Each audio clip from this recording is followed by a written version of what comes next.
எனக்கு ஒரு இன்ட்ரெஸ்டிங் காரியம் பார்த்துட்டு இருந்தேன். ஒரு தேவ மனுஷனை பார்த்தீங்கன்னா அமெரிக்க தேசத்துல ஒரு பெரிய காரியத்தை ஆண்டவரோட வாழ்க்கையில செஞ்சார். ஆனா அந்த காரியங்கள்லாம் செய்யறதுக்கு முன்னாடி அவர் எல்லாரும் எப்படி தெரியுமா பேசிட்டு இருந்தாங்க? பைத்தியம், ஒரு முன்னேற முடியாதவன், பல அவமானமான பேச்சுக்களை அந்த தேவ மனுஷனை முன்னாடி வச்சாங்க. அவர் ஊழியத்துல பைபிள் காலேஜ்லாம் முடிச்சுட்டு ஒரு கட்டத்துல வரும்போது அவரோட ஊழியங்கள்ல கர்த்தர் அவரோட ஒரு நன்மைகளை காண்பிக்க ஆரம்பிச்சார்.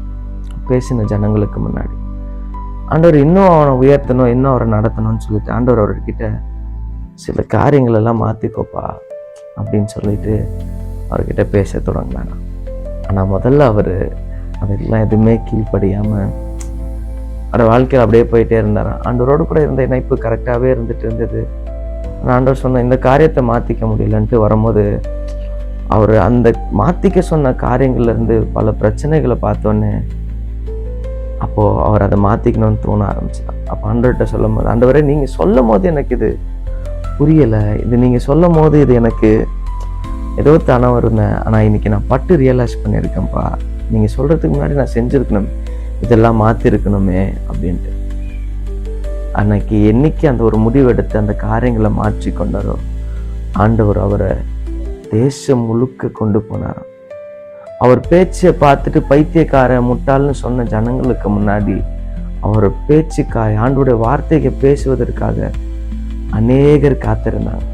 இன்னைக்கு நம்ம வாழ்க்கையில சில தருணங்கள்ல சில விஷயங்களை மாற்றிக்கொள்ளாம இருப்போம் சில காரியங்கள்னால. ஆனா அதை நம்ம மாற்றி கொண்டிருந்தோம்னா பல நன்மையான ஆசீர்வாதத்தை நம்ம வாழ்க்கையில பார்த்திருப்போம். அதனால தேவையில்லாத இழப்புகள், தேவையில்லாத கவலைகள் இதெல்லாம் என் மேற்கொள்ள ஆண்டவர் பல ஆசீர்வாத நன்மையோடு தான் நம்ம நடத்திருக்கிறார், முன்குறித்து அங்கே நடத்திருக்கிறார். பல வழி நிறைந்த பாதைகள் தான், பல கடினமான பாதைகள் தான்.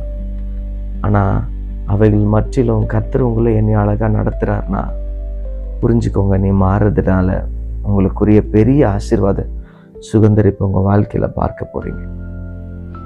எந்தெந்த இடங்கள்ல விழுந்திருக்கீங்களோ அந்த இடத்துல எல்லாம் பார்த்து ஆண்டவர் இதுல இருந்து என்னை மீட்டு கொள்ளுங்க, இதுல இருந்து எனக்கு ரட்சித்து அருளுங்கப்பா,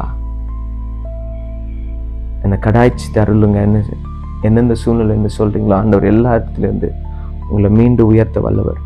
ஜான் வெஸ்லிக்கு பல இன்ஸ்பிரேஷன் பெல்லிகிராம் ஜான் வெஸ்லி மேல, ஆனா அவர் அதிகமா கற்றுக்கொண்டார். ஜான் வெஸ்லியோட வேத புத்தகத்துல படிச்சு பல விஷயங்கள்ல அவரை கொண்டாட கத்துக்கிட்டு பெல்லி